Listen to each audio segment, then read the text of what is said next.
The Dice Tower, episode 628. I is for ice cream.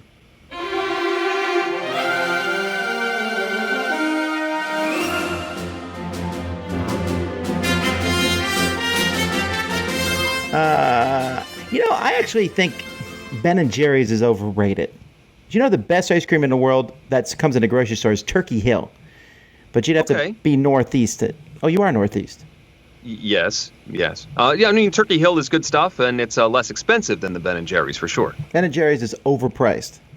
Although I would like to have the flavors from the Avengers. Can I chime in at any time? No. Yes, we're not alone, everybody. Today we are being joined by Becca Scott, and who is the most famous YouTube board game personality there is. Strongly disagree, Tom Basil. No, it's actually quite true. I've seen the numbers on her videos.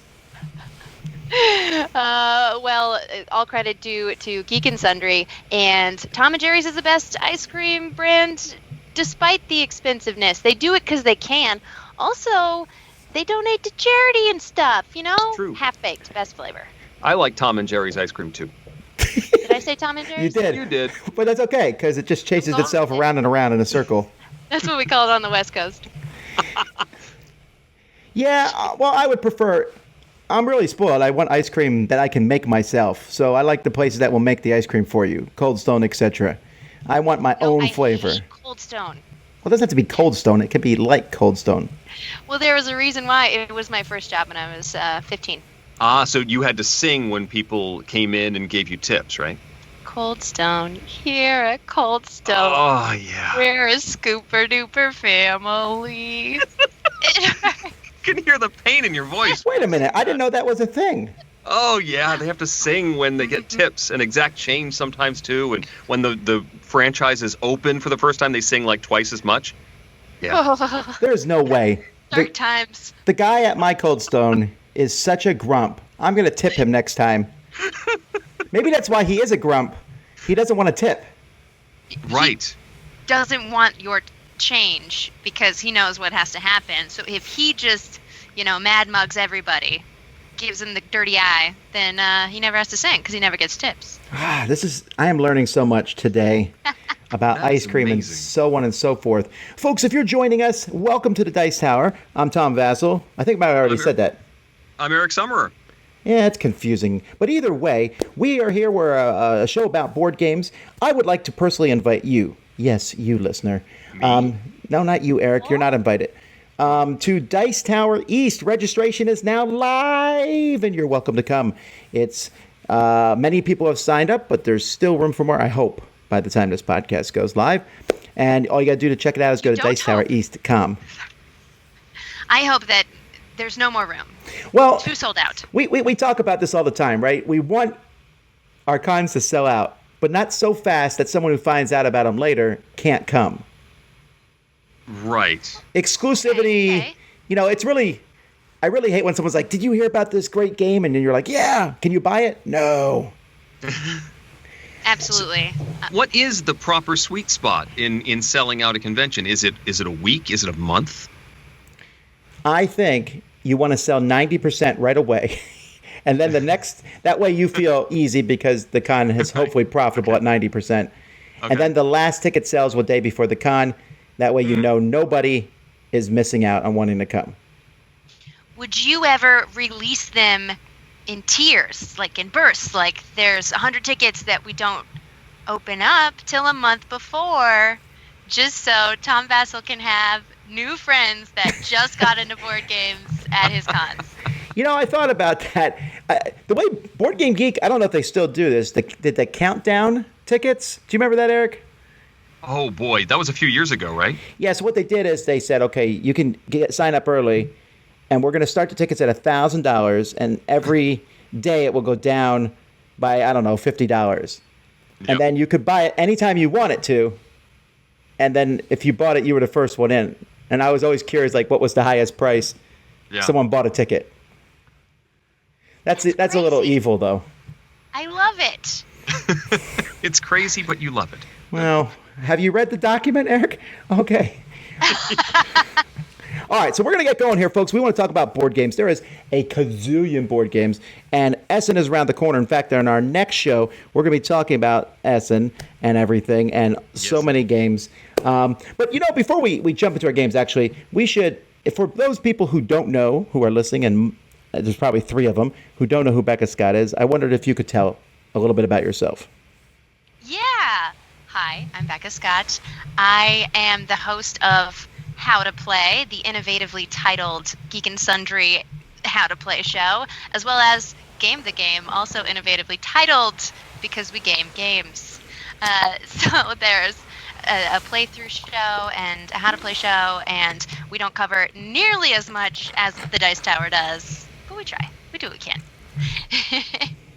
And I've been doing that on YouTube for 2 years, on Twitch for 4 years, and deep in it. Deep in it, guys. Whew. Well, we pulled her in a hard one, the letter I. That's like jumping off a deep end, isn't it? It was a bit of a stretch for some, must admit. Well, so your picks are better than some of the people's on this show, but I'm not going to point fingers. What? This is called vague casting. Yeah, it is. Spoilers. All right. Well, let's jump in with some games. And so I think I'll start out here with a game I just played recently, Choose Your Own Adventure, War with the Evil Power Master. Right. Have either of you played the first Choose Your Own Adventure, House of Danger? I've played through about 1/5, maybe 2/5 of the first one. Oh, it gets so much better, Eric, as it goes along. I've only demoed, a bit of it, but very fun, very reminiscent of the old days, of those magical books. Yeah. I call those the books where I have all my fingers in them, because I refuse to die. If I died, I was like, nope. What I actually meant was the other to 6. Oops, my finger slipped and I forgot how to count.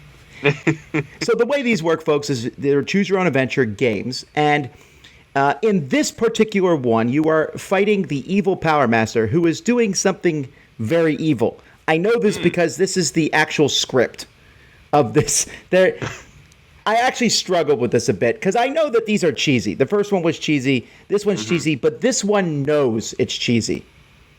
Okay. It's like Douglas Adams style almost, where they wink at the viewer. And so it's like the evil Power Master says, I'm going to do something evil. And I get it, right? Anyway, so you're these 4 people, and you're moving around a map, going from planet to planet. And when you go to a planet, you have like a Choose Your Own Adventure series on that planet. And different things will happen. You have to make tests and roll dice sometimes. And then if you win the planet, if you get the best ending, you'll move up on one track. If you lose, you move up on the other track. Either way, you go to another planet. And after a certain number of planets, one of the tracks will get to the top. And on one, you find the evil Power Master. You have an ending scenario you go through. And then if the other one, the evil Power Master wins. That's pretty much it. So you actually, this has more replayability than the first one, because the first one was split into 5 chapters. You just played through them. Mm-hmm. In this one, you can I think it's like an average for me of 3 to 4 planets per game. There's 9 planets. And on each planet, you may not see everything. So, for example, on the Earth planet, I land on the Earth planet, and I see a group of cavemen run off one way and cowboys run off the other way, and you can follow one of them. Which do you follow? Cowboys.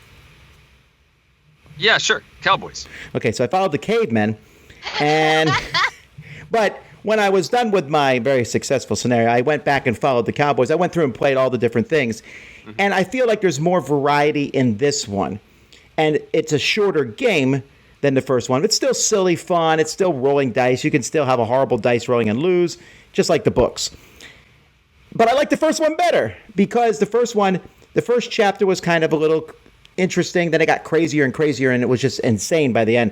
This one is, I don't know. I just don't like the story as much. But they're both really fun, and that's Choose Your Own Adventure, War with the Evil Power Master, or EVM, or EPM. Twist. I thought you were going to say you like War with the Evil Power Master better. I thought so too because I gotta surprise people. All right. Get it. Eric should have deduced it. I should have, because I'm talking about a deduction game, a competitive deduction game called Awkward Guests. The Kickstarter for this game just shipped, and I finally got my copy after Tom raved about it, how much he liked this game. This is a game designed by Ron Gonzalo Garcia and Megacorpin Games. It is, as I said, a deduction game. There's been a murder. Mr. Walton is dead, and you have to figure out who killed him, how they killed him, and why they killed him, and in higher difficulty levels, whether there was an accomplice or not, and why that accomplice decided to kill them as well. Everybody has a map, like a big old sheet with stuff to mark down, and you can eliminate different weapons and figure out what path the murderers took. They all have to start in one of 4 rooms in this mansion, and the killer works their way somehow from room to room, picking up the murder weapon and making it to the study. All the murders happen in the study. Of course they happen in the study, where the murder happens. This is all run by a deck of cards. I forget what they named it, some crazy thing, like Intelligent Deck System or something. You have brilliant deck. The Brilliant Deck, there you go, the Brilliant Deck System. You have 70 cards out of the 200 some cards in the game that you are told to remove from the deck, shuffle up. This is the engine for this particular system, and it will tell you, it will eliminate different pathways through the house, it will eliminate weapons, it will eliminate suspects, it will say that there's evidence toward a particular motive. All of this all gets shuffled together and dealt out to the players. I think you get 6 cards to start. And then you go through rounds of the game where the active player names 2 aspects of the case, a room or a suspect or some combination of the 2, and says, I want information about the study and this particular person, this suspect. And people look at their cards, and the cards are marked to say, well, this card references these 3 things, these 2 suspects in this 1 room. And so players then take cards, if they want to, that reference those things that the active player is looking for, and they say, all right, I've got these 2 cards, but the cards have like weights to them from 1 to 3 points that a card is worth. So you're like, I have 4 points worth of information right here that references what you're looking for. And so once everyone has done that, it's sort of a bidding round, then the active player goes, well, I will give you 4 points worth of stuff from my hand. It doesn't matter what that is. I'll just give you 4 points worth of stuff to take your 4 points worth of stuff that I asked for. And that's how information is exchanged in this game. After everybody goes around and is the active player once, there's a sort of a round of discarding cards. You can bury them into the discard pile, and then you get to draw back up. Also, at the end of every round, once everyone's gone around, you have like a secret token that says, yes, I can solve the mystery, or no, I still need more information. And so everybody reveals all at once. In the first round, everybody looks at each other like, there's no way you solved this. But as the rounds go on, it becomes more and more likely that somebody is ready to make a guess. And so you don't know if you need to maybe make that leap or make a guess, an educated guess, knowing that somebody else next to you is going to make the guess in a particular round. If you guess correctly, you win the game. Obviously, it is possible for multiple people to do that in one round. If you guess incorrectly, you are out, but you're probably only a round or 2 from finalizing. And if you are knocked out due to a wrong guess, all of your cards get sent out to everybody. There's also a system that if you run out of cards, you start revealing cards to the general knowledge pool. This is a neat game. Good. I was waiting. I was getting ready to whop you one. There are a couple of downsides. Well, one is setup. There are 70 cards that you need to pull out of the big pool of cards, and then shuffle together. That takes a little bit of time to get all those and put them together.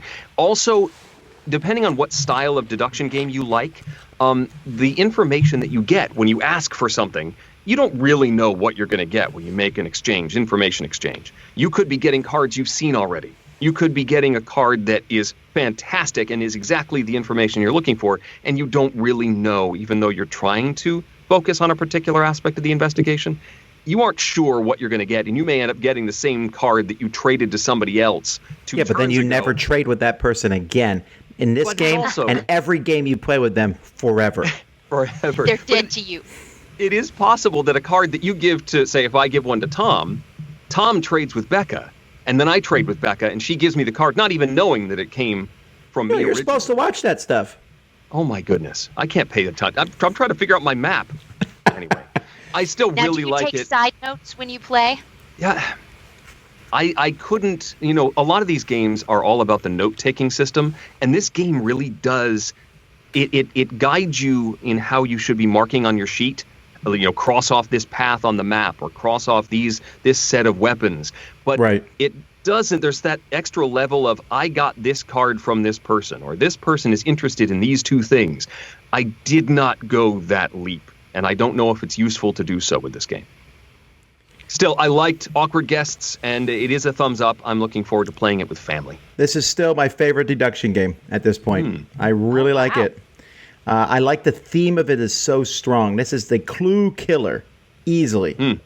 And I like that some of the people can lie to you in the game. I mean, well, not some. It's one or two are lying to you. Suspects can lie to you. Yeah, I don't know. It's very enjoyable. I know setup's a little bit long, but here's one advantage this game does have, Eric. If I'm playing with Stupid McStupertston and I ask them for a card and they give me a card, we're fine. But if you play other deduction games and I say to Mr. McStupertston, hey, do you have 3 gems? And they look at your cards and go, no, I got 2. And then later on, oh, no, what I meant was 3. I forgot. Yeah. A person can't mess this one up.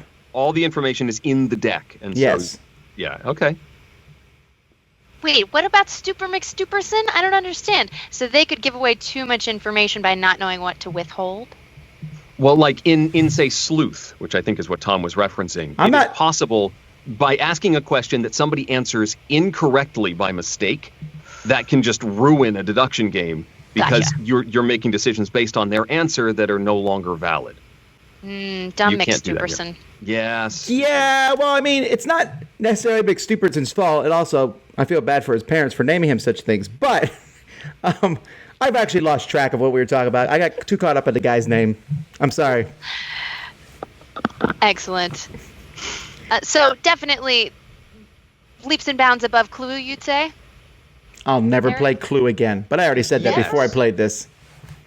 But I will watch the new movie of Clue eventually.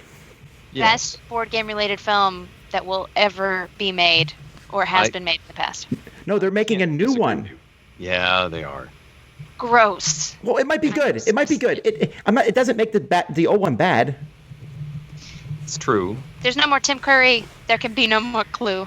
Yeah, but what is the new one? Ryan Reynolds is in the new one, along with I think Jason Bateman is directing it. Ooh. It might be funny. It might be different. You could like both. True. Yes, you can. Classic Coke. Okay, sorry. Probably see it. Becca, do you have a game you want to talk about? I do. So many games I want to talk about. Real quick, I'm actually going to interrupt and go myself and answer a quick question that someone asked online. But people keep asking about Awkward Guests. Will it be retail? The answer is they don't know. They're still looking for a partner to put it in retail. Hasn't happened yet. All right. I'm sure. Stop interrupting, Vassal. Ideally, be retail. It's always the goal to sell products when you make them. Selling products is good. Yeah. I played, this is not the game I want to highlight, but I imagine not quite as good. 13 Clues. Very fun, not quite Clue deduction game. But that's not what I want to talk about. It was a boardless version of Clue. Okay. Yes. Is how I would describe that. And then I would stop worrying about describing it. All right. I want to talk about Eco's First Continent. This game isn't out yet, but it's from AEG. John D. Clare designed it. Is it out?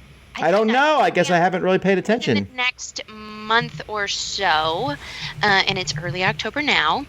Let's see. And who is the artist on here? Our artists are Sabrina Miramon and Matt Paquette. And this game has a very fun simultaneous component. You're building an ecosystem, a world that is a shared map that everyone is adding to, and it's engine building based on whichever cards you have in front of you, cards that are drafted. So you have your own little engines you're trying to fulfill by their cards that have little spaces for cubes on them. You have a certain amount of energy cubes, and what happens during gameplay is one person with some special name has the bag of elements. And they shake it up and pull out these very hardy pieces of the elements, and on each one is a symbol. And if you have one of those symbols showing on one of the little engine builder cards in front of you that are your cards specifically, you may add an energy cube on that space. And then whoever is the one who is pulling tiles keeps pulling, or the elements, I guess. They're not quite tiles. They're hardier than that. They keep pulling until they draw a wild, which anyone can use as a wild. Then everything goes back in the bag and is passed to the next player.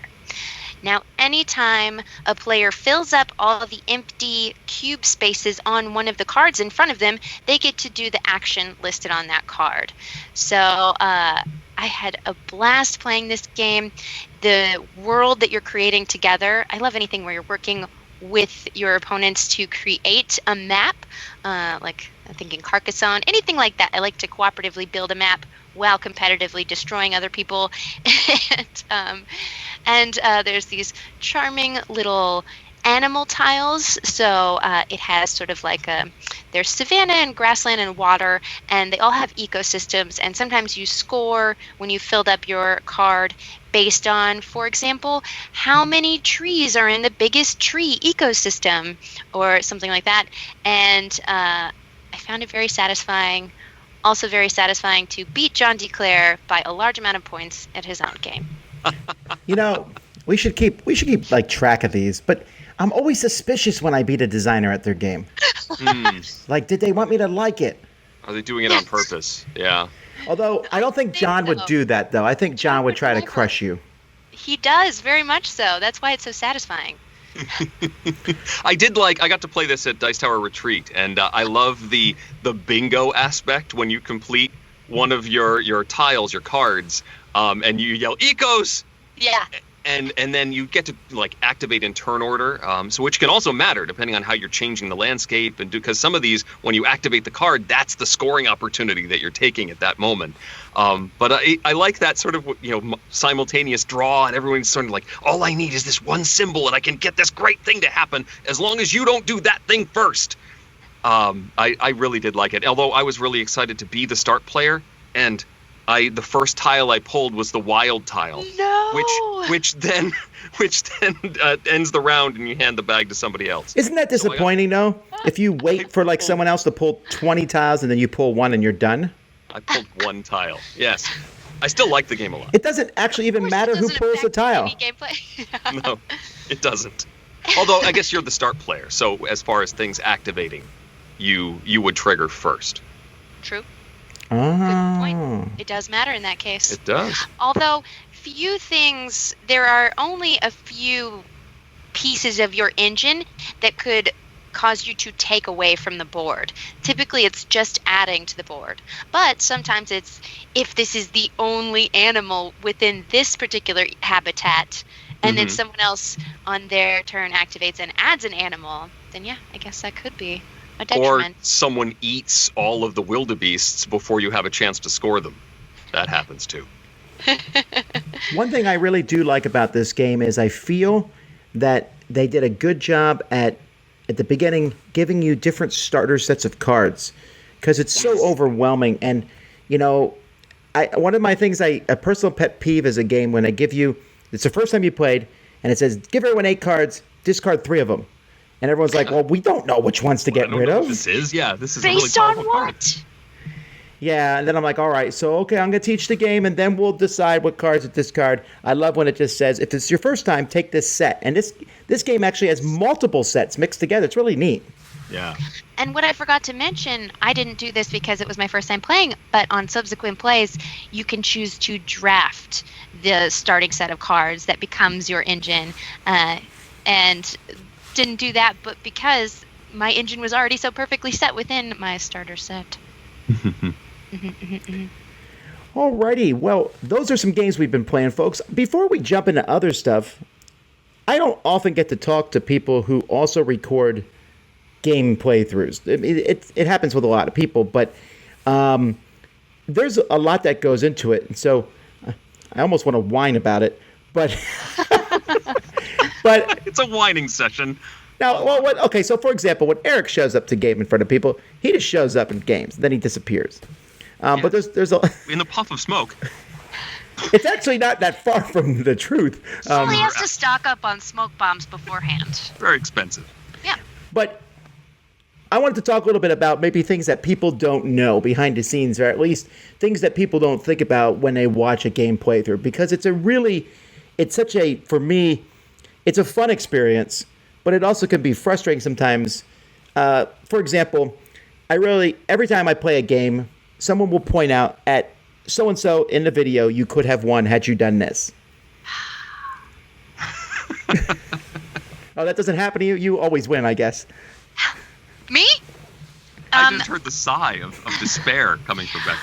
It was a sigh of I have stopped reading comments, which I guess is not the most responsible content producer thing, because a lot of people are trying to contact you with positivity and telling you they enjoyed your video, and it's always nice to comment back to those people. But then there are certain people who find great pleasure in pointing out mistakes, and when you're doing a lot of videos, I don't know if you are the type of person, maybe you miss a win opportunity, but I don't think you make many mistakes in your interpretation of rules. Every once in a while. I've never heard of it. Never. Not Sure. Basil. Sure. It happens. Of course, everybody you read something quickly and you think, oh, this must be exactly like how I would do it in my head, and you're not interpreting every intricacy of a specific unique rule, maybe, and people always get you in the comments or stuff like that, when really, we're just making content, we're making fun videos, and people need to lighten up. So I have stopped reading YouTube comments because I don't have time in my life to get upset about such things. Well, I think people don't realize how many mistakes they make. Mm-hmm. Because you don't have people watching you do it. So what do you do? So you get together people. How does the process come together for getting a game and the people? Do you pick it or someone else pick it? How does that go? Oftentimes, for the first year, I would pick a lot of them. Someone else would pick. I get recommendations. Now, you'll see #sponsored in the corner. Honestly, that's how you keep a company afloat, because there are a lot of people, specifically with my show at Geek Sundry, there's a lot of people on the crew. We have a lighting person, we have a sound person, we have the entire overhead of the studio that it's shot in, because there's a lot of content that comes out of there aside from our show. So sponsoring just makes a lot of sense, and it also allows us to get a first look at a lot of things that aren't out yet and get to show them to people and be one of the first that's in that space doing it. So whenever it is, we've got a slot that is unsponsored, I like to choose a tried and true classic that I love or that I've had recommended a billion times and focus on that. Like Lords of Waterdeep, or something of that ilk, of like, this is a game that all gamers love and should be celebrated. That's I like crunchy Euro style games. That's my jam. Well, the thing though about crunchy Euros and games like that, I like those games a lot, but it's hard. People don't realize that those are not quite as interesting to watch as a game that involves a little bit of role play, like Sheriff of Nottingham or some storytelling game. So what do you do when you get to the game and you're like, oh, this is not quite as interesting as we thought to watch? Well, another benefit is having a skilled editor that takes out a lot of the hemming and hawing, cut down on that. And then, it is my firm belief that any game can be role-played.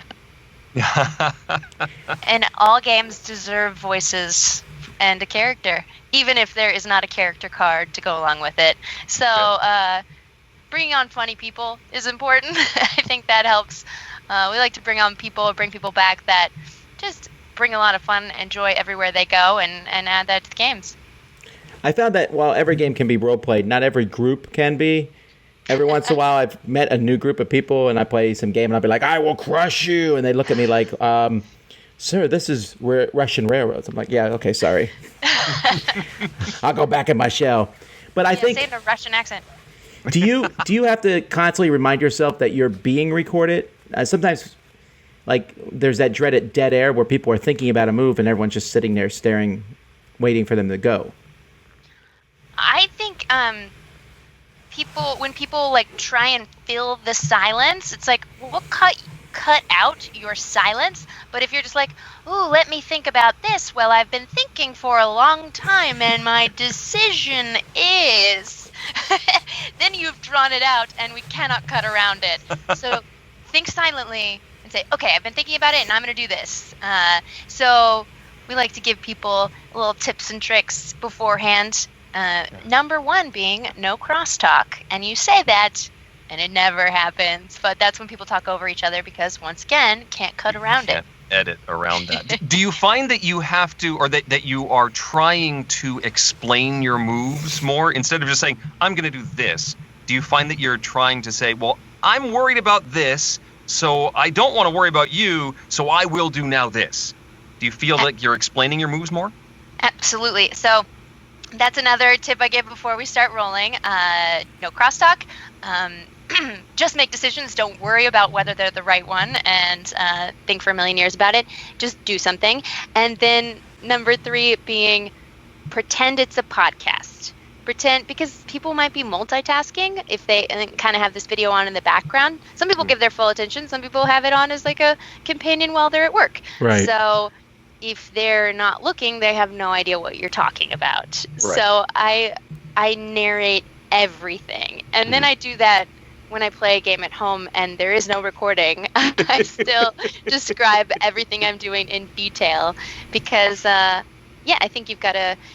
I also will, to a detriment of winning sometimes, over-explain my strategy because I think that that helps somebody else see why you did something or maybe have a tip for how they might play it. And that's usually why people watch these, is because they want to play the game and want to know like how to do so. Right. More so than a how to play can give. You really need to see a turn to really understand a game. So at this point, because you're doing this, you're a sort of celebrity in the board game world, and people are recognizing you, and you're going to conventions and things like that. I'm assuming you're not going to Essen, or are you? I would love so much to go to Essen. I went for the first time last year, but I've been working with Wizards of the Coast and Magic the Gathering on a Twitch show that takes place on Saturdays. And if I went to Germany for Thursday and Friday, it would be very hard to get back for Saturday morning. So I just couldn't make it work this year. Magic the Gathering Arena, I should specify, which is the digital version. I just watched the trailer for the newest version of that. I didn't know it was Fairy Tale. Yeah! So it's very fairy tale inspired. All of the cards are very heavy into that theme and that flavor, and I'm so excited about this because it just scratches all the strategic and like fanciful itches that I have for what I want Magic to do. So yeah, very excited about that. Yeah, I might buy a couple of these starter decks. Alrighty. Pull you back in, Tom. Jeff, let me get a break here and get a grip on my compulsive need to have everything, and let's take a listen to Jeff. Eric is going to save, I bet. Yes, indeed. I usually like to save to break it up, so in case something crazy happens, we don't have to redo the whole show. We have never had anything crazy happen, like bad microphones or anything. I will also save. Let's see. Great. Bob in chat says that's not explaining, that's monologuing, the sign of a good villain. Not necessarily that. I love that. Well, my list for Essen is only 140 games, so not too bad. Oh my gosh. I'm still working on that list. It's getting through all those releases. Yeah, there's like 600. Wow. And there's games that they're not even mentioned, and they're still adding them. It's crazy. I don't know if it's 600. Let me pull up my tool here. Blah blah blah blah. For those watching, it's tabletoptogether.com. I started on the Board Game Geek site this time. Actually, there's 1,154 games. but many are in German or French. Actually, Okay. yes, you can. You can do like they call it bulk operations that you can do. So, like I'll say, okay, get rid of all the ones that are not in English, and get rid of all the ones that are not out, because they always have demos, and that got rid of like 200 or so. Yeah. Oh, wow. So I'm at 144, and I've ignored 997, but 13 more have been added. Oh, Awkward Guests was added. I will ignore that one because I already have it. Dry Bones, Dungeon Digger, Fantasy Pug Quest, Kaizen. Are you ready yet? Pug Quest? As in like a pug dressed in armor and going on dungeon crawls? Sounds like Pugmire. Maybe it's a sequel. Fantasy Pug Quest. This is an important thing here. Fantasy Pug Quest is a non-collectible card game for 1 to 5 players, which lasts 30 to 45 minutes for heroes of age 10 plus, blah, blah, blah. You are fantasy characters that are humans with pug heads. Or whatever, what you call it when you take an animal, make them humanized. Anthropomorphic. Yeah, they're anthropomorphic pugs. Fantastic. And I just stuck one. And terrifying. Stuff of nightmares. No. I'm putting this on the screen here so people can see the artwork. Good. This guy actually has a pretzel on his hammer, Eric. Eric, I'm actually confused. What's the pretzel thing about? I can't even remember. Well, you said you had pretzels in one hand and game components in the other, and you mixed up which was which and put the game components in your mouth. And I said we should have a T-shirt with a meeple on it that says "Not a Pretzel." And someone on Twitter kindly made that for us. It's not actually a T-shirt; it's just a graphic right now, but. That's fantastic. That is the super in joke. Let's get back. Okay, so if you're watching this on video, we're going to be jumping around recording this, so we're now skipping to the end to our top 10. It's my fault. Guys, I'm super confused looking at this real quickly. I don't know if we get to yours and it's on someone else's list. You need to say that, but I started putting them in italics and then I got lost because they all start with I and they're all boring together. And a lot of them start with IN too, which is especially confusing. Well, most of Eric's won't be on other people's lists because we put good games, but all right, so we have 2 exact syncs this time. Go ahead. But you always do your list second. I still think you just you exact sync on purpose. No. I have the proof.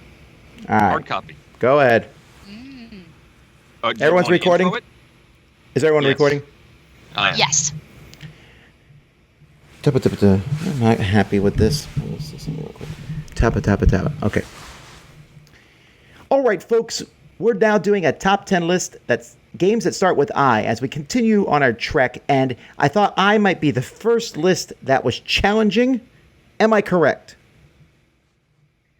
Not Being that quite. it's the first I've done, I'm going to say yes. It's the most challenging you've done. It is indeed. And the easiest. So what did you think about putting a top 10 list together? It kind of... The game I want to play depends on my mood. So Sure. a top 10 list is an influx thing, I would say. And really depends a lot on the last playthrough. And some of these, not going to lie, it's based on my watching other people's playthroughs. Well, that's legitimate, I think. How do you get to every game? I don't know. You have to be Tom Vassell and Eric Zimmerer. I'm playing a game while we're doing this podcast right now. That's how you do it. Secret's out. I try not to worry too much about the ultimate ranking, like whether a game is in 4 or 5 position. I sort of get my group of 10. Yeah, this deserves to be in there. And then I sort of shuffle them around and see where it fits and makes sense. But on another day, they may flip around and be in a different position. I agree. I mean, I do lists because they're fun, but at the end of the day, I don't think it matters. Sometimes like I'll have a game on my top 100, like will drop from 3 to 5, and someone's like, "Oh, why don't you like it anymore?" I'm like, it's it's not. Anyway, let's get started, Eric. It's not new anymore. Exactly. Number 10 for me is a Reiner Knizia game, Indigo. This is a game about trying to get little gems. It's a path building game, tile laying game, and trying to get gems to your different goal sections. And if you're playing with multiple players, you have some of these goal sections that you're sharing with other players. So if I get a particular 3-point gem into a spot, it may get us both 3 points, which is kind of cool. But maybe I really want to guide those just into my zone. And you do that with all tile laying. It's pretty cool. I like it. Indigo, number 10. It's a good start. Good start. Now it's over to Becca. Oh my gosh. And I have to go 10? It's too late to change my order, huh? No, you can change it. No one's seen it yet. Okay, great. I'm going to say Ice Cool. This is the best top 10 ever. I mean, because what's not to love about a dexterity game that bases its title off of a pun about saying high school real fast? This is one that I want to buy for my 4-year-old nephew. It's just pretty cute, pretty simple. You could play with any age of child that has both thumb and forefinger. And I don't know what age. I don't have kids, so I don't know when you grow those. I was going to say... Early on. Okay. Yeah, but as you get old, they get more brittle. So Yeah. So basically, these are little, looks like blue shoe boxes that you attach together with wooden fish components, and basically you score by flicking your penguin meeple through doorways and collecting your colored fish off the top of that doorway, and you're in a race. One person is the chaser, and the other two are the penguins that are not going to class because they're just fishing. You know, it's got to be hard to be a headmaster at an ice school. I don't think the headmaster exists. They never show up. I mean, lore-wise. Backstory. Yeah, I've created a lore for this game, and those fish are never going to graduate with the path they're on. Those penguin fish chasers. Anyway, very cute, very simple, and it's going to be 10 for me because Dex games don't really tickle my brain in the way that I need a game for it to be higher on a list. But it's cute. All right, sorry, go ahead, Eric. Silly story for Ice Cool real quick. There was a Dice Tower promo for Ice Cool where you get little cards with pictures of Tom and myself and Sam and Z that replace the regular penguins. And in the Con library, the convention library that my son played this with, he pulled out those promo cards and loudly announced to everyone that he wanted to be Tom Vassal. This is a great story. Is this why the game is not on your list? Maybe. What's your number 10, Tom? Jealousy. My kids they said they want to sound like you, Eric. I'm just kidding. My kids have never listened to you. My number 10 is Inuit to Snowfolk. This is a really beautiful game that I think really went under the radar from NSKN or Boards and Dice, in which you are building your own Inuit tribe of people in front of you, and you play a card, and then that card, you get an action of one of your cards, but the more cards you have in front of you, the better that action gets. It's a really cool game, fast. It's like a Race for the Galaxy style game. A lot of fun. Inuit the Snowfolk. And I think that's the newest one on my list. Number 9, somehow this happened, and it was this way from the very beginning. We have synced up with Imperial Settlers. This is a tremendous coincidence. The game from Ignacy Chevacek and Portal Games. It's an engine-building game. It has these nice little resource meeples, apples, and stuff. And you're adding cards to your tableau and trying to get ones that sync together. There's different factions in the game and lots of cool synergies that you're trying to go for. That's why I like it. How about you two? It's I am. I've played it, and it's Tom? Well, I didn't put the new Northern Isles game on because I haven't played it because Z hogged it. But I heard that one's good. Imperial Settlers is a game I like a lot. It's just been a while since I played it because every time we go to convention, everyone wants to play it with Z. But I like the idea of using the cards for different things and building your own little civilization with little people running around. I don't know that. Yeah. Those little people like are all over the box too. They're like hiding under the insert everywhere. It's cute, and yet at the same time, it's a pretty meaty game. So that's why I like Imperial Settlers. Number 8 is a small little card game from Sashi and Sashi, In Front of the Elevators. Riveting name. Gripping, who knew that waiting for an elevator could be so cutthroat? You're trying to get your faction to board the elevator at the end of the round, and the different people will jump in front of other people. So, like, the adult man will go in front of the grandmother because it's his mom will let him in front of him, and then the little girl will go in front of the little boy, and there's these rules about how they get positioned, and you're trying to play your cards so that eventually, when the round ends, your people are in front and will then be able to board the elevator because there's only so much room. It seems very simple and random at first, but then there's a lot more strategy in how you play, when certain groups of the same type come on, they get removed, and timing that is an issue. You can play cards that aren't your own faction. It's pretty tricky. In Front of the Elevators, number 8. My number 8 is Islebound. This is from Ryan Lockout of Red Raven Games, who is one of those just, what's the other word? Savant. How does... Sickening is the word you meant. Sickeningly talented. Yes. In that he both designs and does all the art for all of his games, so... This is Above and Below, Near and Far, and then Islebound is the one he released in between those two, where it's sort of area control, these cute little isles with that same signature art style of people that is so iconically Ryan Lackett. And you're sailing to the towns, you're collecting resources, and I just find all of his games really charming. I really love the art style that he's made uniquely his own, and it's a charming game.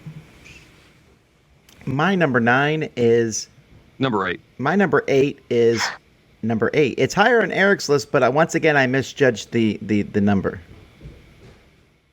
Yeah, I definitely need to go before you, or I guess after you, on this one. My number 7 is Tom's number 8, and that is Illusion, the small card game about, it's sort of like Timeline, but with colors. You have a card, and you may be evaluating blue, and you have to see whether this card has more blue or less blue than other cards that are already on the table. What percentage of this card is blue? 36. And if you can figure that out exactly, you're all set. And you position them, and then the person next to you says, no, I think there's an error somewhere in here, and you flip the cards over, and if there is an error, if one card is in the wrong position, then they get the card as a scoring card, and if you were right, if everything is correct after your turn, then you get the scoring card. Simple as that. For a player to get 3, I think, wins the game. I've had tremendous success with Illusion, pulling it out with different groups of people. It explains super fast. You basically just lay it out and say, go. Here's your card. Does it have more red or less red than this card? Yes. More. It's great. Illusion, number 7. And I also agree with Eric on everything he said in this particular instance for this game only. Wow. Well, I got to be clear. I don't want people to think that I'm slipping. I could edit that and just put it anywhere. You're too lazy. After every segment. Innovation is my number 7, but it's also both number 4 for both of you. So, Tom, I think you should describe this because I originally learned it from your video. Oh, What? okay. Innovation What? is a civilization card game that has really very little theme in it. Instead, it is a game, you're playing these cards in front of you that you're slowly building up groups of icons, and then you use those icons to trigger actions that help you or dramatically hurt everybody else. I like it best with 2 players because the hurting each other back and forth works better than everybody at the table. It also is a little bit faster. It has like 6, 7, 8 different victory conditions. I don't know. I really like it. It's crazy. and chaotic, but it's fun, says Becca, because I'm actually supposed to talk about it later, but you would never know what number. We haven't said I don't know how it. these work. It's lower on my list because theme and art are very important for me. So that's why I didn't make it up into the top 5. Okay. Oh, Tom, that's right. I thought it was mine. Okay, my number 7 is, now I'm checking to see if it's on anyone else's list. No, Insider. What is this game about? What my mind just went blank. Insider is the word game. The game that is the precursor, like, to Werewords. That's right. Insider is the game, and it's 20 questions with a trader. That's what it is. Where everyone's trying to guess a word, and then you're trying to figure out who knew the word but was trying to mess everybody up so they wouldn't guess it. I really like it. It's a small game from Oink. Oink. Thanks, Eric. Why am I here? Welcome. I don't know. So, Insider. Fantastic little game. Sounds like Reverse Chameleon. It's very similar to Chameleon in a lot of ways. I think it's actually a little bit better than Chameleon because it's more freeform. Chameleon goes around the table and everyone gives one word, and when it gets to your turn, you might be like, ugh. But Insider, you can just ask questions, but at the same time, you're wondering, why is Eric's questions not make any sense? And is it because he's the traitor, or because he's related to Mr. McStupidson? Those McStupidsons. Always messing things up. Mm-hmm. My number 6 is Carl Chudik's other iGame, Impulse. This is a space-themed game with cards that have multi-use, like many of his games. You're building sort of a map on the board that represent different planets and sectors, and you're moving your ships around. The other really cool part of this is that there's this, they call it the Impulse. It's a series of 4 cards that trigger, and all of them trigger every time you take a turn. So you add something to the impulse, and then you trigger the entire impulse, which is kind of cool. It's like this programming game, but that you don't have full control over. And so how do you utilize that and steer it toward your ends? Impulse, my number 6.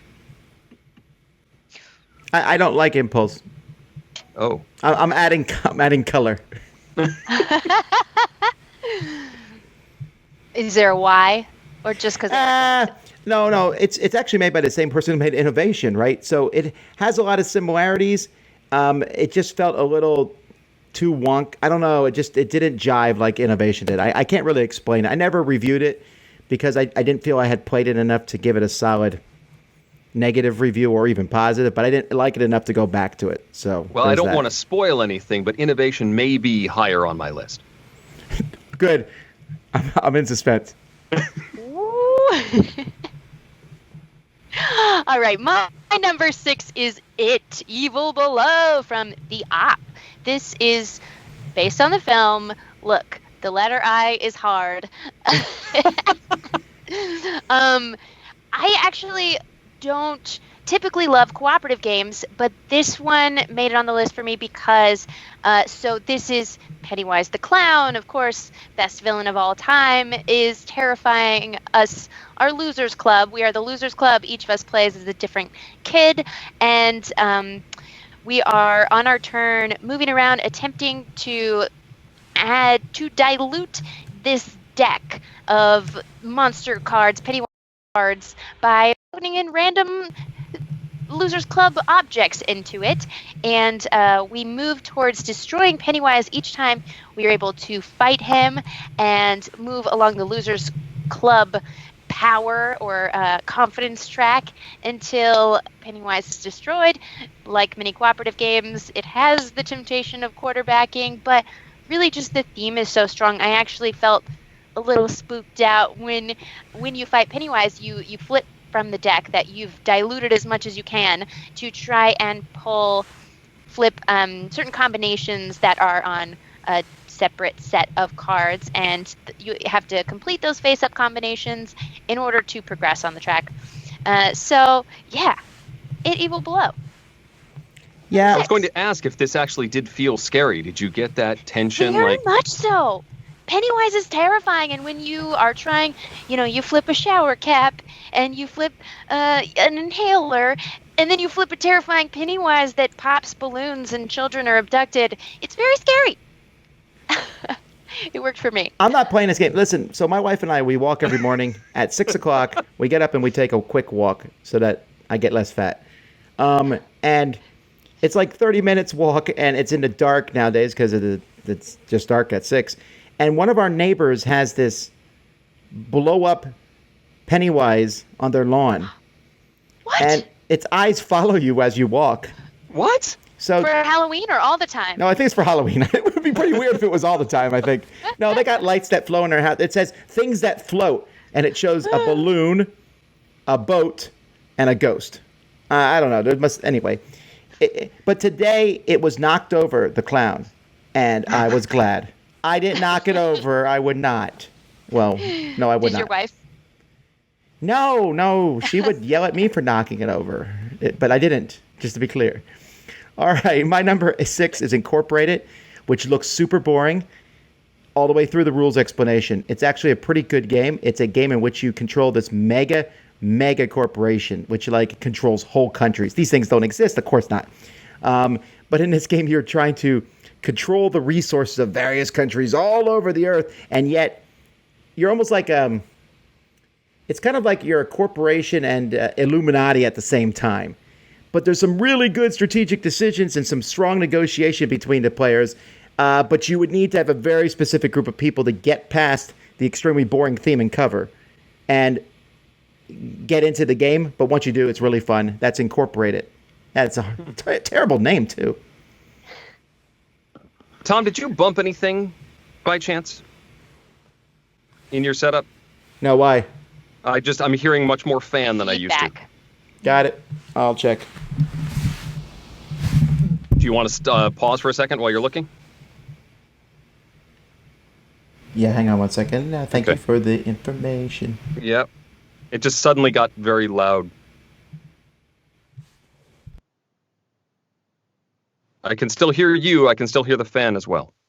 You can still hear me. It's problematic. I think it was just on this last number.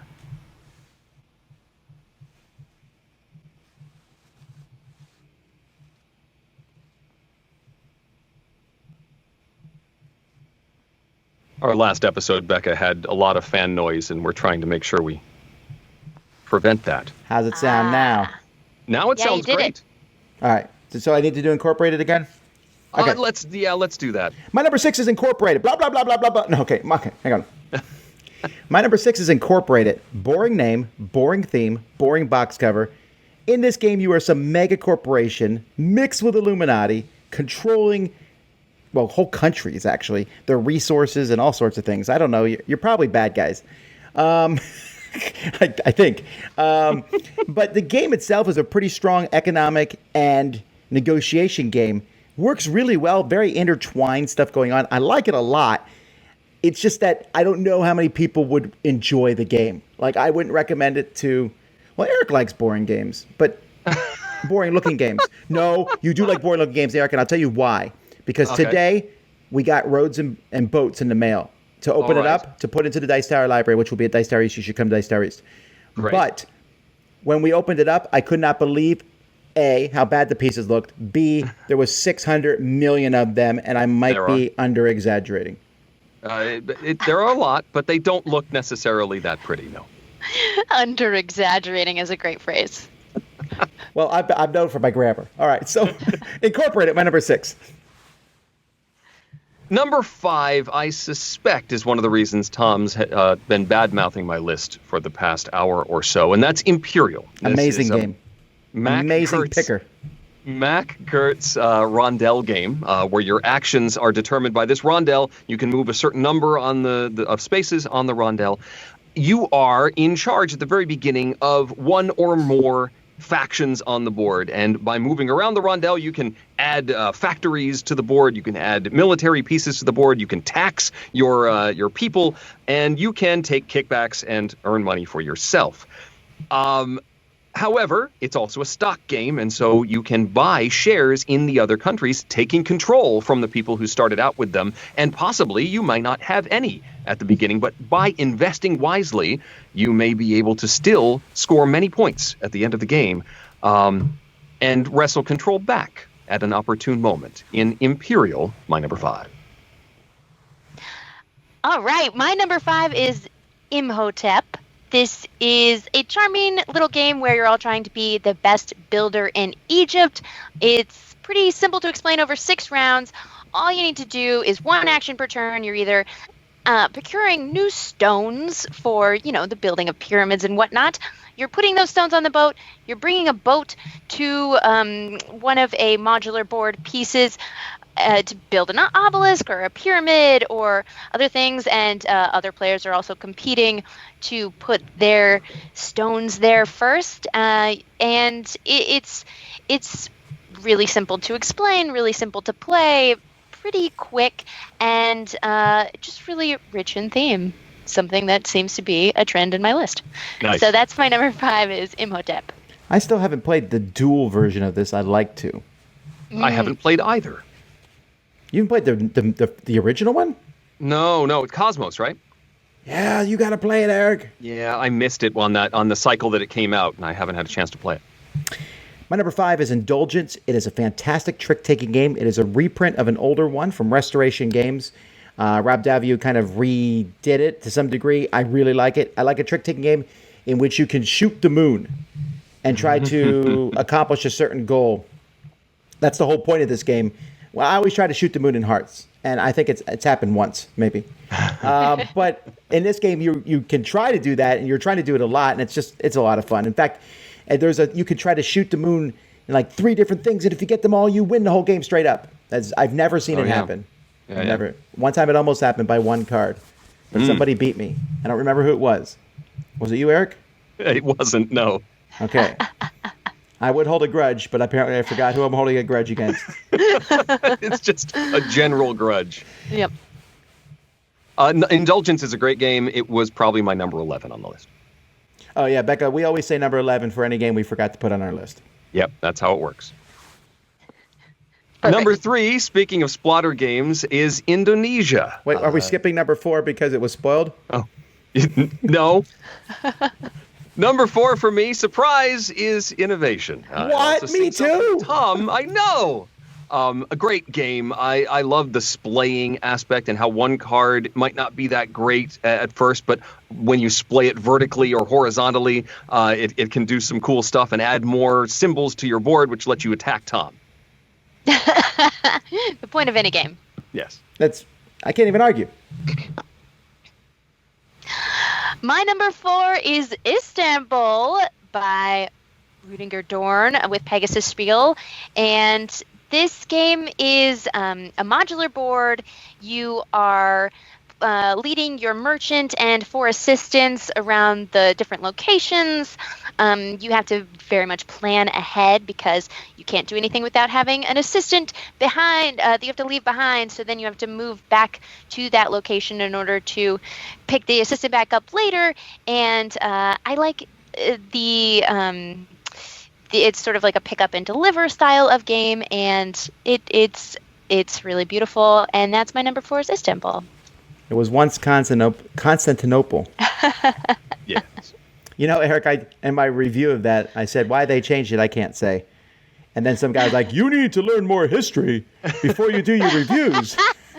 People just like it better that way. Music history before you. And then I said that, and the guy's like, no, you can't fool me.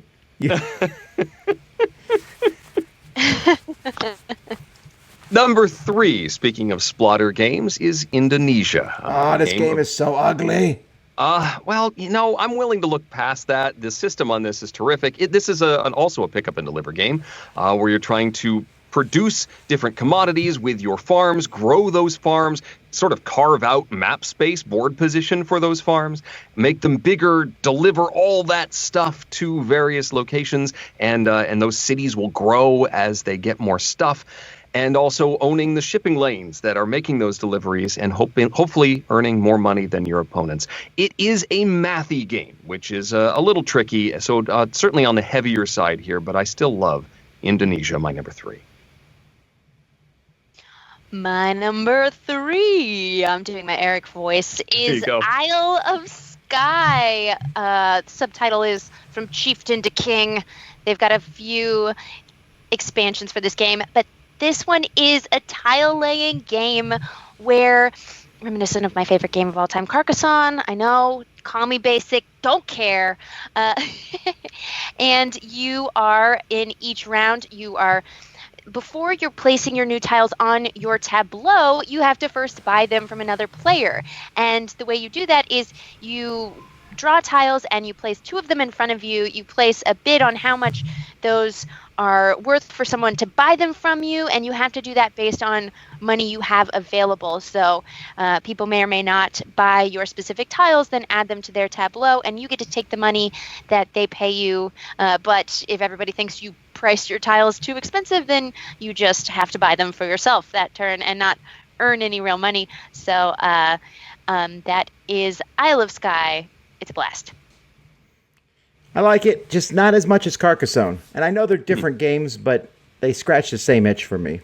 Interesting. Tiling. My number 3 is a game in which I'm a mentor. That's Ice Cool. A role model. Sorry, I guess is the word I was looking for. Yeah. You know, we have the giant version of Ice Cool. Did you see it at the retreat, Eric? I did, and I also heard the cries of pain as people tried to flick those giant penguins. You have to use your whole hand like this. You know, if you do one finger, so let's say you try to jump it, you have to flick your finger across the top of the head. That's what you do in Ice Cool. If you do that with the big ones, well, it could hurt. If you do it repeatedly trying to prove a point, it could hurt get more. A bruise? Yeah. How tall is one penguin? They're about this big. They're really big. The whole thing it's a glorious. It looks cool, and if you hit it like this, you're fine, right? You just can't make them jump. For folks listening at home, it's like 1.5 inches. Oh, you're right. I'm sorry, I forgot. I'll make noises for the inches next time. All right, let's go. It's like a. That's large. Centimeters are a different noise. My number 2 is Ingenious, another tile-laying game, domino-style game, where you're trying to sync up different shapes, colors of pieces, and make a large group, but not leave a terrific opportunity for your opponents to score even more.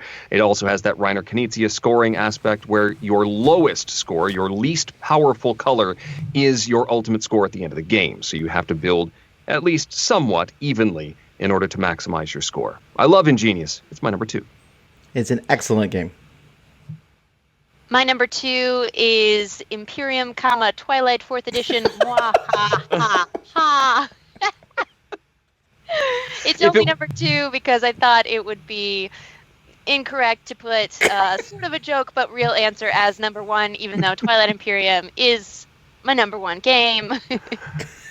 Yeah, if it weren't for the maniacal laughter, I would have to really lay into you on this one, but okay, sure. Oh, yeah. Eric is so mean to guests. But maniacal laughter makes it all better. This made me laugh, so I will allow it. Fair. I'll take it. This is from Fantasy Flight Games. I'm sure people know it, or at least know of it. But a game of galactic conquest, of interdimensional diplomacy, where you have to block out at least 6 hours, but only for an experienced group, more like 8 to 10, where there are, the board sort of looks like a space version of Risk, I like to say, but you don't want to just amass armies. You want to perhaps have a trading partner that's working well with you. Perhaps you want to have ships in certain areas of the world. It all depends on whichever victory point condition cards are flipped face up, one each round, for everyone to try and achieve. At the end of the round, you may only achieve one of the face up goals, and if you have a secret victory point condition, you may play that. But this game let's see, the way that a round works is that there's sort of a drafting style of different player abilities, and you go in order of the order that those abilities are supposed to be performed. But every time someone does something, there's always a chance for a secondary action if anybody else would like to perform that. So even though it is an all-day game, you're always very aware of what other players are doing, very involved of every minute of it, and I find that an entire day slips away before your very eyes while playing Twilight Imperium. I wish I could do it, on a weekly basis. Well, one of our live watchers here is extremely excited now. You now have a fan in Sam Healy. Thanks, Sam. I have to say, I was not expecting to hear about this game today, but all right. I'm excited about the possibilities here because we can just put any word in the title. This is going to make Jay so much easier. All right. My number 2 is Imhotep. We've already talked about it. Fantastic game. Great boats. Great boats. Excellent boats. The best boats. My number 1 was Becca's number 4. That's Istanbul, the game with the modular board. It is a real pick up and deliver aspect. You're trying to get to different areas of the board and then take those things to other places to earn those rubies that will win you the game. It is also an efficiency game because if you're trying to dart all over the place and don't have a good path, you're going to spend turns regrouping your workers at the fountain. But if you manage to do some back and forth moves, you can spend more turns doing stuff before you have to regroup and moving at a faster speed than your opponents. And I really like that style of game. I think Istanbul is beautiful, and it's my number 1. So what's better than Imperium? Very little, but I have put Inish as my number 1 game, which took me a while to learn how to pronounce because it's spelled I-N-I-S. This is very Celtic lore driven game, area control, lots of combat. There's card drafting, and there's 3 different win conditions. You win if at any round you have the most of those fulfilled. They all have to do with the number 6. So either you could have a component in each of 6 territories, or you could have one of your meeples in enough territories that have 6 sanctuaries within them, or you can have the most pieces in 6 different territories. So it is just a lore heavy area control game where you get to fight with your friends and they have to put up with it. Anish, my number 1 game. Well, that is certainly a good pick that starts with I. And from Matago. My number 1 is Islebound. That was Becca's number 8. Islebound from Ryan Lockett. I think it's his forgotten game in a sense. I think it's a really good one. It gives so many good choices. You can conquer islands or you can talk them into joining you. They both work. I like the art. It's a pretty solid game. And I'm a big fan of it. So that's what we got. Yeah, that's the one Ryan Lockett game. I'm sure there's another one I'm missing. But I'm sure there's it's several. One of the few that I haven't played. It fell through the cracks for me. All right, let's take a look at the People's Choice Top 10. So their number 10 was Ink and Gold. That's a good choice. Was in my short list. 9, Innovation. 8, Illusion. 7, Ingenious. 6, Inish. 5, Imhotep. What? No one made fun of it. 4, Isle of Skye. 3, Ice Cool. 2, Imperium Twilight 4th Edition. No. No one voted for that. 2, Imperial Settlers. And 1, Istanbul. I'm actually surprised that Istanbul still made it to the top. Very popular game. Fantastic. I almost put the dice game on my list as well, but I decided that would be silly. Ridiculous. Don't make a fool of yourself, Eric. Can you imagine how much Tom would make fun of me if I put the Istanbul dice game on my list too? I never played it, but I heard it's really bad. Oh, no, I like it. Well, that doesn't change my mind. Oh. I'm so mean to Eric. I'm sorry.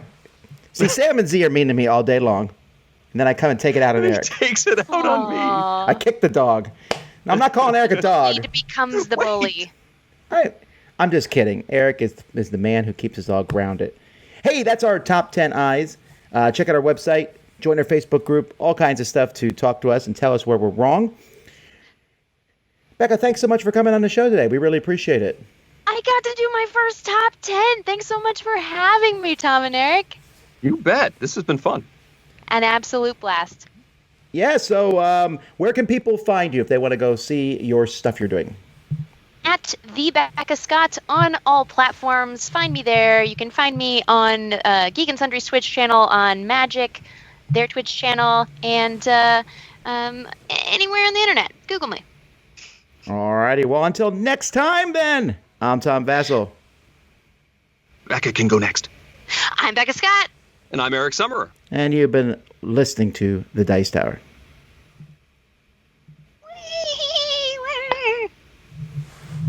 I want to play this It game. It's cooperative, but it's cool. No, I'm too scared. Nope. I'm Nope. very scared. I'm scared. Nope. I don't know. I would close. I would get if I had the game, I would put it in the closet and hide it. No. Yeah, that's true. It will look at you. It'll move while you're sleeping. Oh, do the eyes You have it follow in you on the your- box too? No. I mean, the box will physically be in a different place than where you last left it. Oh man, that would be freaky. Alrighty, well, creepy doll. folks who are watching, we're actually not done with the show yet. We're going to jump into questions. But I'm going to get out of here. Yes, thank you very much. We really appreciate it. Such a pleasure. Thanks, Tom. How are Thanks, we Eric. explaining that she disappears for the middle of the show? Do we want to do I anything? said we don't mention it and see what happens. And just see how many people met. Okay. Becca just is very quiet for the middle. Okay. Perfect. All right. Take care. Thank you. Thanks, Becca. Bye. How do I hang up? I don't actually know how you. I know how to hang up, but then I'll hang up on Eric. Don't.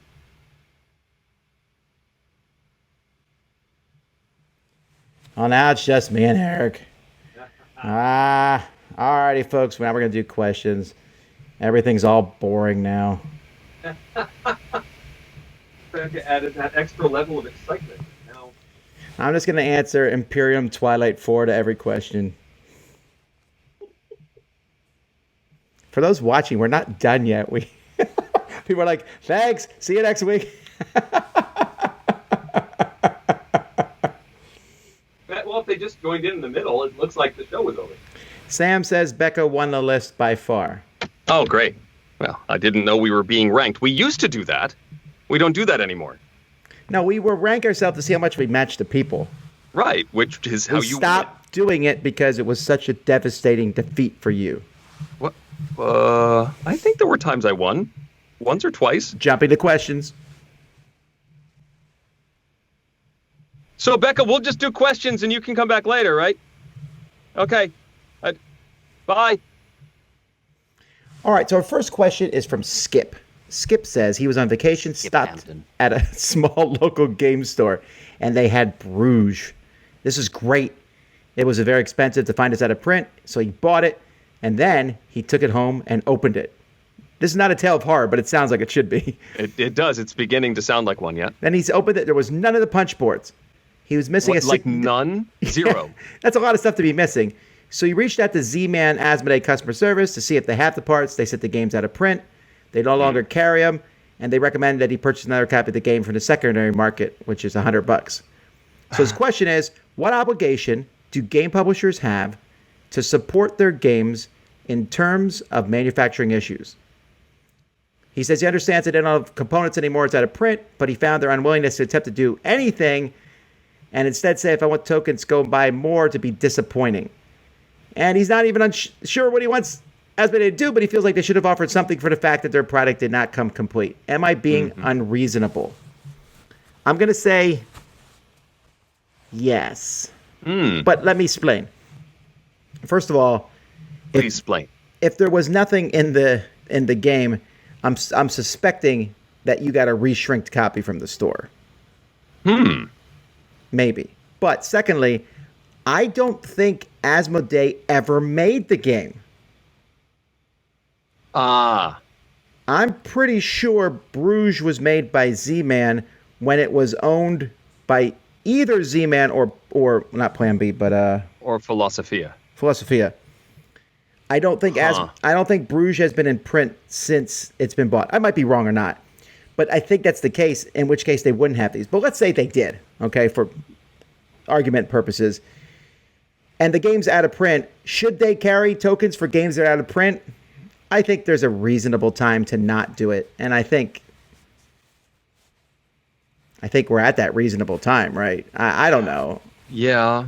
I guess so. There's two sort of separate issues. One is that there is a physical time component to this. That at some point, because the manufacturers will keep a certain number of copies back as parts copies. In case something is wrong, we have a few boxes that we can get those pieces, and we'll often raid those in order to get missing tokens. But at some point, those are no longer being stored. They have run out. They've exhausted that resource. And because they haven't printed more, there are no replacement punch boards to be had. There is nothing to send to Skip to replace the punch boards that are missing here. However, the other issue is, well, then, if that's impossible, is there something that as a company that they could do that says, we acknowledge that this is terrible, that you didn't get the product you paid for.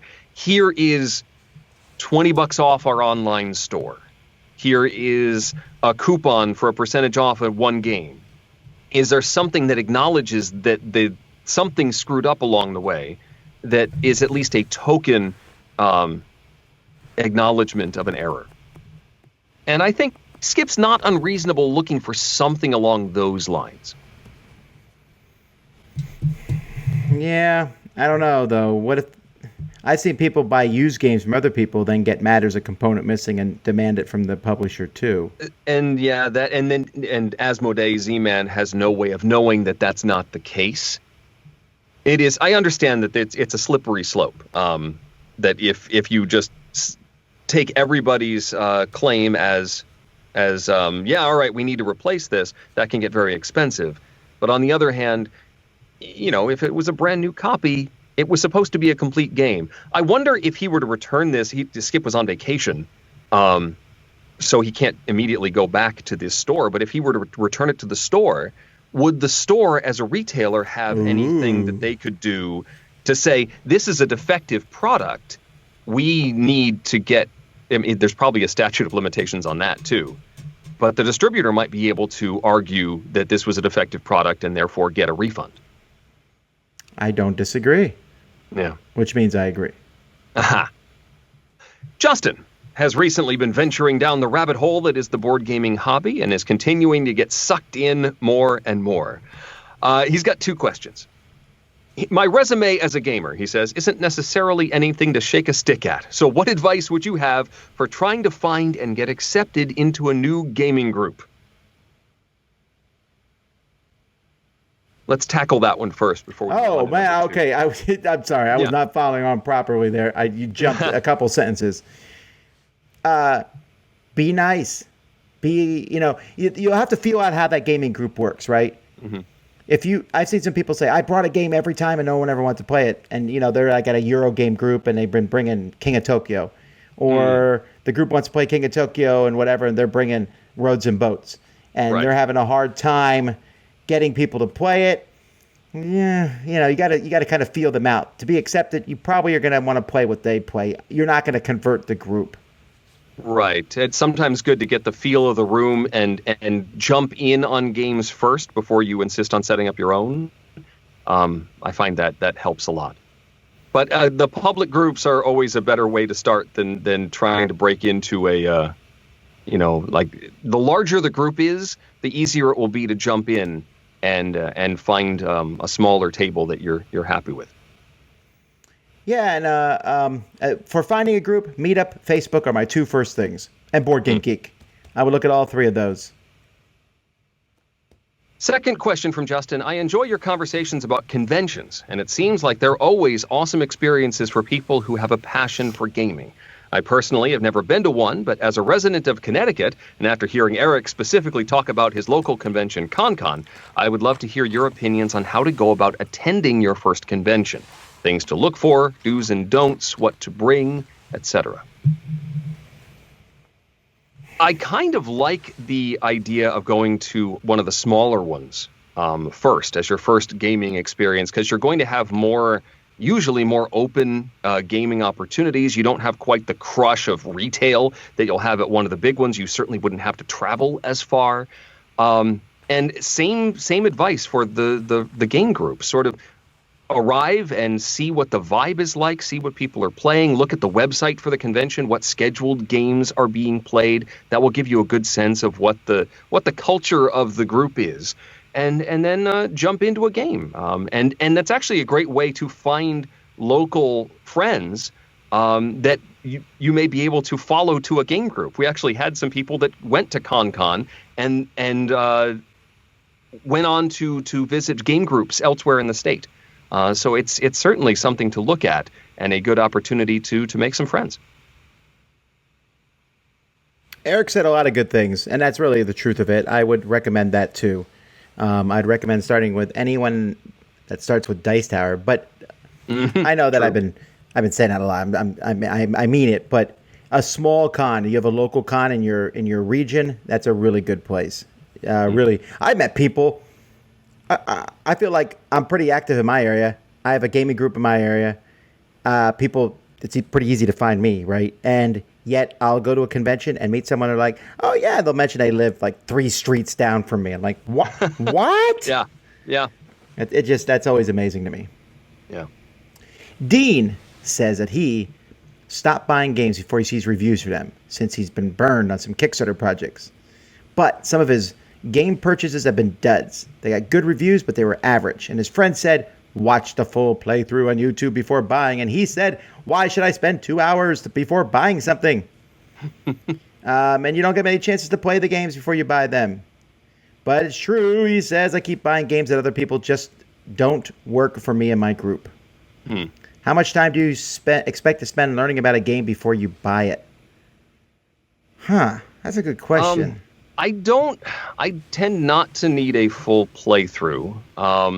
I will often make a purchase decision based on the demo spiel at a convention. Give me the 2-minute run through, the hovering over. I might do a demo round, but I can sort of see whether something's going to work in that initial spiel, seeing how a game works. So a video review explaining how the rules work is usually enough for me to decide, yes, this is for me, or no, it's not. That's my sweet spot as far as making that decision. I pick games on how cool they look. I'll look at things. Here's what I do. I go to Board Game Geek and I look at the highest ratings and the lowest ratings. And that usually gives me some sense of if I like it or not. I don't know. It just works in a way. But I'm not the best person to ask about this because I usually get them speed and there's like no information on them. I'm like, I hope it's good. Jeff attended a particular convention this summer for the second time and had a great time. The convention is small compared to some of the big ones, but I heard the Hilton still managed to sell out of rooms, and the ballroom plus lots of side rooms had lots of people and plenty of vendors as well. Point being that while it is certainly no Essen nor Gen Con, it has grown beyond just being just a little local con into something that draws in people from all around the Pacific Northwest. Here is the problem. The game library needs some love.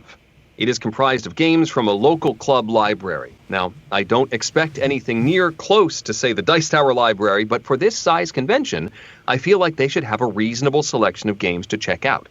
In reality, there was only about 100 or so games to pick from, many of which are older titles and not much really new from last year. So my question is this.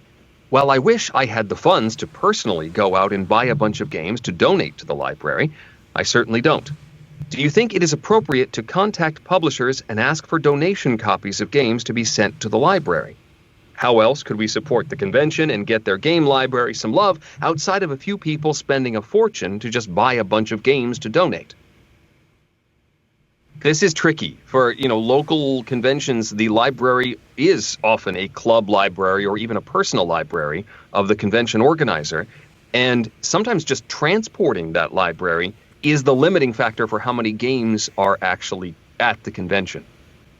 The logistics, as Tom knows, is... Eric's right. I love my library, and I'm so happy with it. And every week now, I'm spending several hours going in and caressing it. No, but I mean, and I work on it.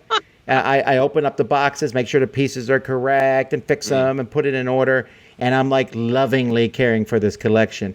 But it's work. I'm doing that with my forced interns. And we go and we do it and we're fixing it and working on it and adding games. And I have a connection most people don't, the review copies. They come in and I'll tell you, every convention of every size asks these publishers for copies. There's something like 300-400 conventions and everyone asks. So it's kind of on the convention in a sense. I would say the convention needs to take a portion of their budget and put it towards the library. That's what I do with the Dice Tower East and Dice Tower West and the different conventions is I charge them a fee to use the library. I mean, it's internal. It's all complicated in accounting, but it's their responsibility to help build that library. To make that library, there's so much work that goes into it. So I will gladly criticize a library at a convention, but I criticize knowing how hard it is. Yeah. And it really requires a librarian, somebody who that is their job to take care of that library. But it also needs to be a librarian with a heart of love for games and yet a steely casing to say no to every game donated to that library. Because you'll have people come and just drop off lots of games that are garbage and no one will ever play. That's true. And when you do that, it dilutes the library. You'll go in and you'll look and you'll see 50 games. And you're like, nothing here is good. Oh, there's a good game. Oh, wait, someone else just took it. And it's problematic. And you need to make cuts. Like, so I've already pulled some games from the library since the retreat because I know they weren't played at the retreat. I know they're not going to be played and they shouldn't be in there. And besides, new games have come in. And so in with the new, out with the old. Okay. Side question. If as a publisher you were to donate a copy of a game to a convention, do you think it's more valuable to donate it to the library to be played for possibly years to come, or to donate it as a play to win, which might get more plays because people are going to try and win the copy of the game? I think the play to win, and if only because I always feel like if people are going to get rid of a copy from their library, most of the time it's not that great of a game in their opinion. So the library probably doesn't need a copy of it.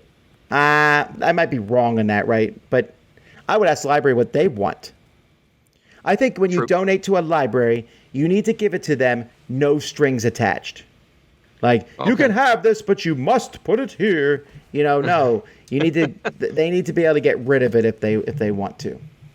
True. I think. Well, I guess it would be rare to say I'm donating this game. You must leave it in the library. Do not raffle it off. No, but look, I work in churches. This happens in churches all the time.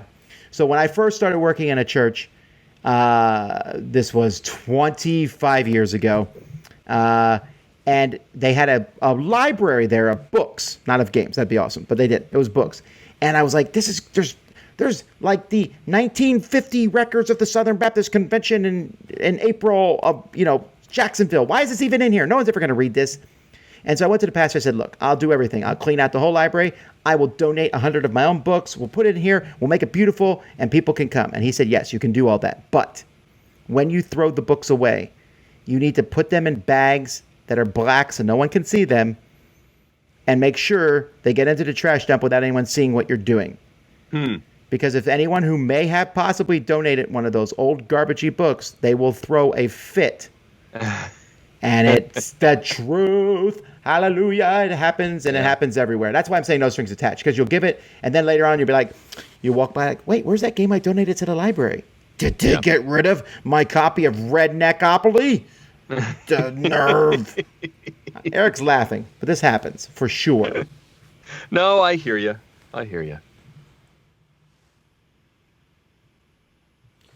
John says, what do you miss from board gaming being just your hobby rather than your job?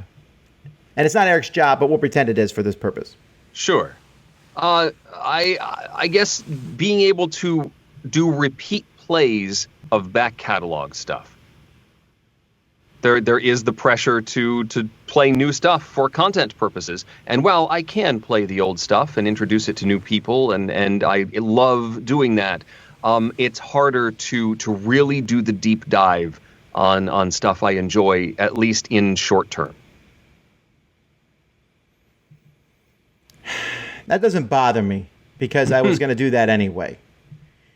I'll say the thing I miss the most is being able to maybe waltz around a convention every once in a while and not be bugged.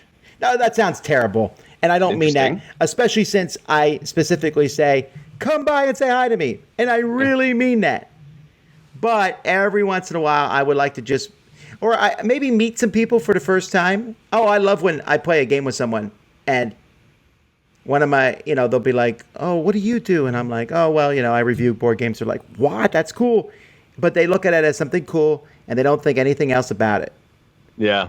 And that's kind of nice because they're not in there like, you are Tom Vassell. Now, don't get me wrong. There's lots of people who are like, you're Tom Vassell, you piece of garbage.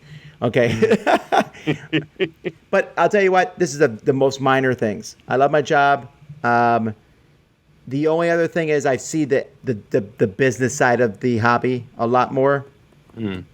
And knowing a lot of things and sometimes being frustrated that I'll see people complain about something and I know why that thing happens, but I can't necessarily say why because it's like proprietary stuff. This is super minor stuff. I love having this as my job. Would you ever go to a convention in costume so that, like Tom Holland would walk around Comic-Con dressed in a superhero costume so that people didn't know it was him? Yes, I would. There's a problem with that, though. It's my height. Also, well, it's either you or Stefan Feld. So. That's true. Well, there's my height and build. Stefan Feld is a rail. That's true. Brandon has a question about teaching games. I recently got the game Teotihuacan, City of Gods. I would consider this game a bit more complex to teach.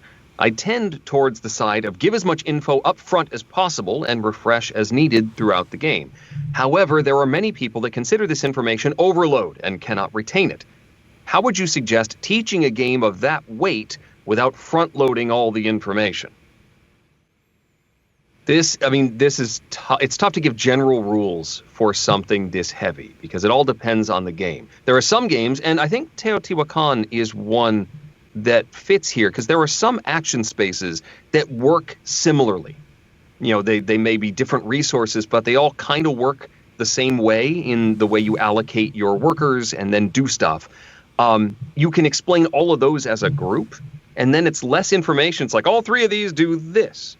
That all makes sense, right? Okay, let's move on to this other grouping that all works like this. And it ends up not being quite so much. You're not explaining every single piece. Sometimes you can explain, people make fun of it, but explaining the iconography of stuff, explain the building blocks, and then others can look at the action spaces and say, oh, that icon and that icon means I get both of those things, right? Yeah, that's it. Well, that's cool. I figured that out. I know the building blocks for what I'm learning. But it all depends on the game and how it's structured. And the best way to teach these heavy games is to be as familiar with them as possible so that you can present the information in a way that makes sense. And following all those guidelines for good teaching, the goal, making the goal clear, how you earn points, how you win the game, very clear, and then build everything around that scaffold. Yep, I agree. I try to explain a few things, and then I just... On your turn, I only give you the options you can do right now. You don't need to think 16 turns ahead on your first game. So, for example, Teotihuacan, I say you can move here. In T. Well, yeah, but the next game is Trismegistus. I'm going to have a long talk with them about them naming games that I can't pronounce. I feel very personally attacked. But you can only move to so many spaces on your turn, and I'll point out if you use this die to move here, this will happen. If you do here, this will happen, etc., etc. So yes, there you go. Hey, that's all our questions. Will you get Becca so we can do the top 10? Oh, sure. Yeah. I'll be right back. And I think that's it. See, that's the magic of non-linear recording, people. It's like we were the who used to do the nonlinear recording? D6 Generation. They always did it. Drove me nuts. I would argue with them the whole time. All right, folks. Well, if you're watching on Facebook, we appreciate you coming by. We hope you have a fantastic time. We're going to end this here. And see y'all later. Do, do, do, do, do.